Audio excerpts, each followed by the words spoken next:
मित्रों, नमस्कार। आपने सुना होगा कि भगवान की मर्जी के बिना पत्ता भी नहीं हिलता है। आप भगवान का नाम अपनी मर्जी से भी नहीं ले सकते हैं। मंदिर भी आप अपनी मर्जी से नहीं जा सकते हैं। और सब कुछ ही ये जो विशेष कार्य है ये भगवान ही कराते हैं। गीता में भी एक बार दृष्टांत आता है। जब अर्जुन सारी बातें करते करते आखिरी में पहुंचता है तो भगवान कृष्ण बोलते हैं, सब कुछ छोड़, भक्ति में उतर, मेरे ऊपर सब छोड़ दे, बाकी सारा काम तो मैं संभाल लूँगा। तो वहाँ भी स्थिति आती है, अर्जुन बोलता है ये तो बहुत ही अच्छा काम हुआ कि सारे ज़िंदगी भर अपराध करो, अपराध करने के बाद आखिरी में आपके ऊपर सब कुछ छोड़ दो और आप अपने लोग को पहुँचा लेते हैं। भगवान ने उससे कहा था कि ऐसा नहीं है। जब कोई व्यक्ति जितने पाप को करेगा वो अंत समय में मेरा नाम भी नहीं ले पाएगा, और जो वो करेगा वो उसके अनुसार ही अंत होता है। जैसी उसने ज़िंदगी गुजारी उसके अनुसार ही उसका अंत रहता है। और कुछ उदाहरण ऐसे भी आते हैं कि भगवान ने, जिस अजामिल का एक उदाहरण आता है कि एक ऐसा व्यक्ति था जो क्रूर था, और आखिरी में नारायण उसके बेटे का नाम था, और नारायण लेते हुए भगवान की उस पर कृपा हुई और उसको मोक्ष प्रदान किया। धुंधकारी और गोकर्ण की भी कथा भागवत में आती है। तो वहाँ भी भागवत सुनने के बाद धुंधकारी को अपने राक्षस से मुक्ति मिली। तुलसीदास जी की भी आपने कथा पढ़ी होगी, तुलसीदास जी की कहानी, उनका चित्रण पढ़ा होगा। तो वो भी एक समय तक कुछ नहीं थे और बाद में इतना बड़ा उन्होंने रामचरितमानस को रच दिया। मलूक दास जी, जिसके बारे में बोलते हैं ना, अजरत करे न चाकरी, पंछी करे न काम, दास मलूका कहे गए सबके दाता राम। दास मलुक दास जी की कथा भी आपने सुनी होगी। हालांकि मलुक दास जी कथा मैं छोटी सी आपको सुना दूं, क्योंकि तुलसीदास जी वगैरह के बारे में तो सब कुछ मिल जाता है। मलुक दास जी के बारे में ज़्यादा सुनने में नहीं आता है। मलुक दास जी एक ऐसे अल्लड़ व्यक्ति थे जो भगवान वगैरह किसी सत्ता को नहीं मानते थे। एक व्यक्ति के पास जब वो पहुँचे और वहाँ पहुँचने के बाद उन्होंने कथा सुनी, तब उन्होंने यही बताया कि भगवान की मर्जी के बिना पत्ता भी नहीं हिल सकता है और आप बिल्कुल कुछ नहीं कर सकते हैं। तब उन गुरुजी और मलुक दास जी की शर्त लगी। मलुक दास जी ने कहा कि आज मैं दिन भर खाना नहीं खाऊंगा। और जो उनके गुरुजी थे उन्होंने बोला कि आज तेरी किस्मत में खाना लिखा होगा तो भगवान तेरे को खिलाएंगे। बोले मेरे कैसे खिलाएंगे? बोले तू नहीं खाएगा तो ठोंक ठोंक के खिलाएंगे तेरे को। तो बोले गुरुजी हम शर्त लगाते हैं, यदि मेरे साथ ऐसा हुआ कि मुझे ठोंक ठोंक कर खाना खिलाया तो मैं आपका चेला बन जाऊंगा, नहीं तो आप मेरे चेले बन जाना। गुरुजी ने कहा ठीक है। अब मलुक दास जी के साथ उन्होंने अपने भोग बनवाए और भोग बनाने के बाद उनको दे दिए। मलुक दास जी उस भोग को लेके चले। मलुक दास जी ने सोचा ही था दिन भर खाना ही नहीं, अब देखते हैं भगवान कैसे हमें खिलाते हैं। और सोचते हुए वो दोपहर के समय में एक पेड़ पर, बरगद के पेड़ पे चढ़ के जाके बैठ गए। उनका मैं यहाँ बैठा रहूँगा तो ठीक रहेगा। संयोग होता है कि उसी पेड़ के नीचे कुछ चोर उचक्के आते हैं। आने के बाद नीचे बैठकर अपना हिसाब किताब करने लग जाते हैं लूटे हुए धन का। तभी वहाँ पर उन्हें खुशबू उस भोजन की, व्यंजन की आना शुरू होती है। इनको भूख भी लगाती है। तो अब ये देख रहे होते हैं यार खुशबू कहीं से आ रही है। तो इन चोरों में से एक ने ऊपर देखा तो ये वहाँ टंगे हुए थे और इनके पास जो भी इनके सामग्री थी वो रखी हुई थी। इन्होंने उसको उतारा। उतारने के बाद बोला भूख लग रही, खोल इसे। जब ये खाना इनने खोला तब एक चोर के मन में शंका आ गई। अरे बोले ऐसा पता अपन यहाँ पे हर बार हिसाब किताब इस पेड़ के नीचे करते हैं, तो ये पक्के में इस खाने में जहर मिला के लाया होगा और अपने को ये जहर देगा और अपन सब मर जाएंगे और पैसे लेके चला जाएगा। तो वाकई में उन्होंने कहा यार ये हो सकता है। तो उन्होंने कहा तू पहले ही खाएगा, खाना खा फिर हम खाना खाएंगे। ये बोला नहीं मेरा व्रत है, मैं नहीं खा। तो व्रत है, तू लेके कैसे आ गया इतना सारा खाना, तू इसको खा। और नहीं खा रहा तो और बात पक्की हुई कि इसमें पक्के में जहर मिला है। उन्होंने फिर इसमें डंडे कुदाए। डंडे कुदाने के बाद ठूस ठूस के इसको खाना खिलाया।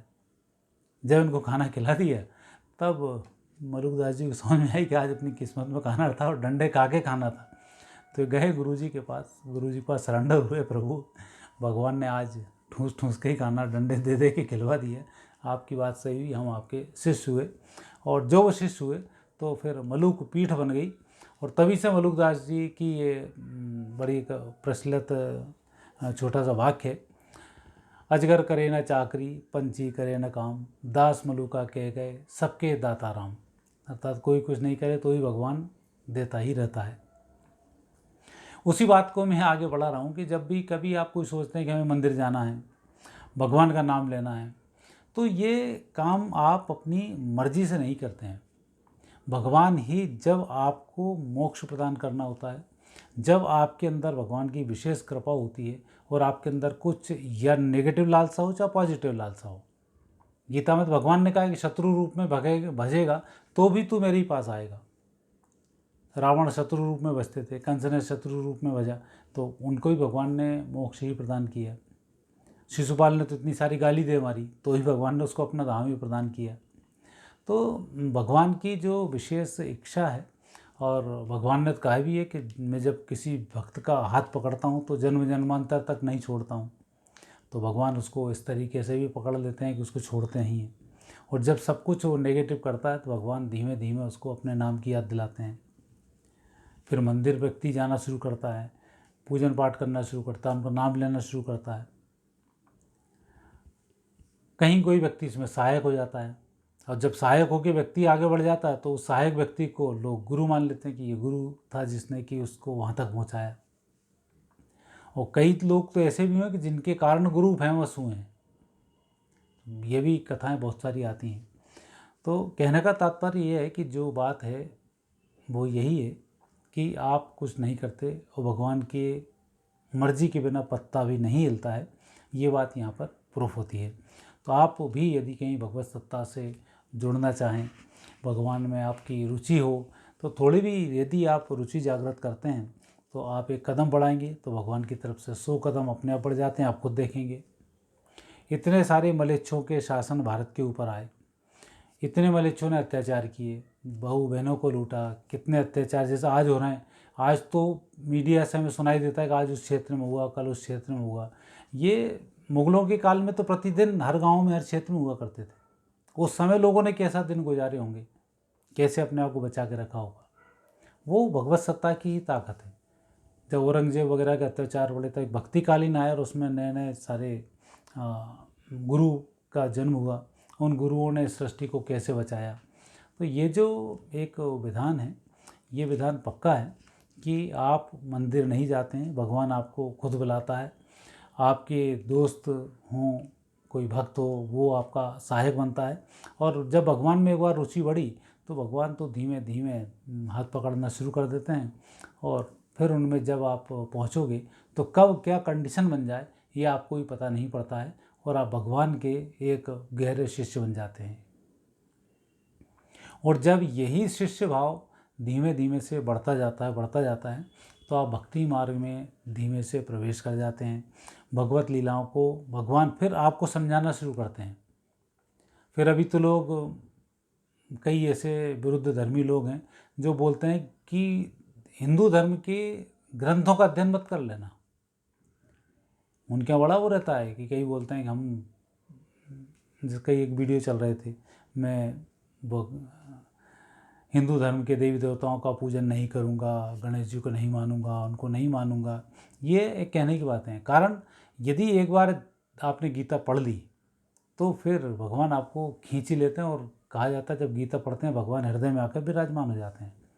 जितने भी कन्वर्टर रहे हैं जो गीता को उन्होंने अपनी अपनी भाषाओं में परिवर्तित किया है, तो कम से कम आप नेट वेट पे ही निकालेंगे तो 200-250 नाम तो वैसे ही जाएंगे जो गीता को कन्वर्ट कर रहे थे अपनी भाषाओं में अपने उसके लिए, और खुद ही सनातनी हो गए। वो ग्रंथ ही इस तरीके का है। तो भगवान के नाम जब हम लेना शुरू करते हैं, भगवान की ओर जब हम आगे बढ़ना शुरू करते हैं तो वो खुद हमें अपनी तरफ लेके आते हैं और अपने जितने भी लीलाएं हैं उनके रहस्य धीमे धीमे वो खोलना शुरू करते हैं। भक्ति की कथाएं, उनमें आपका मन लगना शुरू हो जाता है। तो ऐसी स्थिति धीमे धीमे होती है, लेकिन जब चमत्कार की स्थिति आती है तब बहुत तेज़ होती है। फिर आपने कई बार देखा होगा लोग बोलते हैं अरे वो तो बहुत ज़्यादा शराबी था, कई व्यसनों में लगा रहता था और आज एकदम धार्मिक हो गया। ये भगवान की इच्छा है। और कई बड़े धार्मिक होते हैं जो दिखते बड़े धार्मिक हैं, कर्म अधार्मिक होते हैं, तो भगवान उन्हें आखिरी में जाके अधार्मिक भी बना देते हैं। कई बड़े बड़े देखे होंगे आपने, धर्म के नेता हैं, धार्मिक लोग रहे हैं, बड़े बड़े गुरु रहे हैं, जो आगे जाके स्कैंडल में फंस गए। तो ये जो नेगेटिव स्थिति है, भगवान के साथ जब आप नेगेटिव करोगे तो भगवान आपको वहाँ फंसा देते हैं और फंसा के आपका मान मर्दन करते हैं। इंद्र के मान मर्दन के लिए गुरुराज जी को उन्होंने उठाया। तो ये एक उनकी बड़ी अलौकिक लीलाएं होती हैं जो आपके साथ नित्य प्रति होती रहती हैं। इस वीडियो को बनाने का तात्पर्य यही है कि जो बात है वो सही है, और आप जब उस मार्ग पर बढ़ना शुरू करेंगे तो आपको सारी चीज़ें मिलना शुरू होंगी। और वीडियो को बनाने का विशेष तात्पर्य यह है कि अब 2026 के बाद भगवत सत्ता बहुत तेज़ी से फैलने वाली है। 2012 में भगवान ने सत्ता संभाल ली है, सुदर्शन चल चुका है। ये मेरी वीडियो आप देखेंगे तो आपको मालूम पड़ जाएगा। और 2026 के बाद तो बहुत से चमत्कार आप अपने घरों में होते हुए देखेंगे, बल्कि 2025 में अप्रैल मई के बाद स्थिति होने लग जाएगी और आपका एकदम भगवत सत्ता की तरफ रुझान बढ़ना शुरू हो जाएगा। आप देखें 2012 के बाद कितनी जगह जगह भागवत होना शुरू हुई, कहीं रामायण हो रही, कहीं कुछ हो रहा है। और ये सारे विधर्मी जो चिल्ला चोट करते थे अभी मारे जा रहे हैं, खुद ही आपस में लड़ के मर रहे हैं, देश सनक रहे हैं। नहीं कोई बोल रहा है भैया मत लड़ो, तो फिर भी उचका रहे हैं दूसरे व्यक्ति को। अच्छा वाला इजराइल बैठा हुआ है, लगे हूती के आतंकवादी, हमास के आतंकवादी, उसको छेड़ने लग गया, ठुक गए। ईरान चुपचाप बैठा था, वो जबरन लेके पहुंच गया वहाँ पर, उनने ईरान को ठोक दिया। उत्तर कोरिया चुपचाप बैठा हुआ था, वो फिर वहाँ रूस के साथ मिलकर फिर टकराने पहुंच गया, अभी फिर नष्ट होगा। तो ये जितनी भी मानसिकताएं नेगेटिव होती हैं अभी सब नष्ट होने वाली हैं, और ये सारे काम भगवान करा रहे हैं। इतनी बड़ी महाभारत हुई, दुर्योधन को उन्होंने ठंडा नहीं होने दिया। दुर्योधन ने कहा 1 इंच ज़मीन नहीं दो, कुछ भी होगा लड़ा के ही रखूँगा। उनने दुर्योधन की दिमाग ऐसे पलट के रखा कि पूरा युद्ध ही करवा दिया उसने। लाख सोचता धृतराष्ट्र के मैं ठंडा कर लूँ, लाख सोचते भीष्म पितामह ठंडे कर लें, पर वो नहीं होने दिया और एक के कारण पूरी स्थिति बिगाड़ दी। यहाँ रावण पीछे पड़ा, कुंभकर्ण मना कर रहा है, विभीषण मना कर रहा है, सब कुछ मना कर रहे हैं, लेकिन नहीं, लड़ना है। तो आखिरी में भगवान ने उसको उलझा के रखा और पूरी उसकी लीला ही समाप्त कर दी। तो जब भगवान चाहते हैं किसी को नष्ट करना तो इस प्रकार से भी वो विरुद्ध धर्माश्रयी लीलाएं करते हैं और उसमें सारे काम कर देते हैं। और आने वाले समय में भगवत सत्ता का समय है। आप जैसे भी हो उनसे कनेक्ट होने की कोशिश करें, आपको सत्ताओं का आनंद मिलना शुरू होगा। और जो पिछले 2000 वर्षों से आप गुलामी झेलते चले आ रहे हैं, इस गुलामी के कारण जो आपने परेशानी झेली है और जो आपका मन गुलाम हो चुका है, इस गुलामी से भी भगवान ही आपको मुक्त कराएंगे और उससे आप मुक्त होंगे। जितने इन बेकार नेताओं के दिमाग में भारत के खिलाफ गुबार भरा पड़ा था, भगवान ने सब गुबार निकलवाना शुरू कर दिए और एक्सपोज हो गए। कोई कहाँ से शादी करने के आया, इंडिया में शादी करी, भारत को गुलाम बनाने के लिए सारी व्यवस्थाएं करी, पति को मरवा दिया, सास मरवा दी, सारे काम करा दिए, नेगेटिव स्थिति में रहे और देश को गुलाम बनाने के लिए कितने सारे नियम कानून बना दिए, सब एक्सपोज हो गए।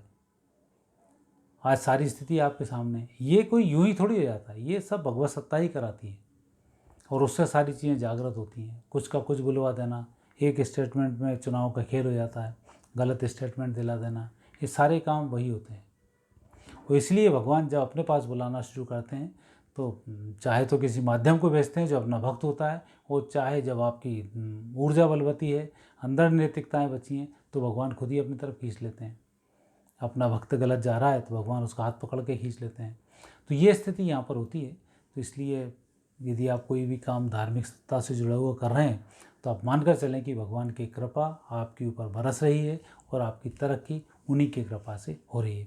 मित्रों, ये तो एक छोटा विचार था जो मैंने आपसे साझा किया और ये सत्य भी है, हमारे साथ भी घटे थे, इसलिए हमने आपसे बात और शेयर की दमदारी के साथ। आगे फिर नए विषय के साथ आपसे भेंट होगी। आज्ञा दीजिए, नमस्कार।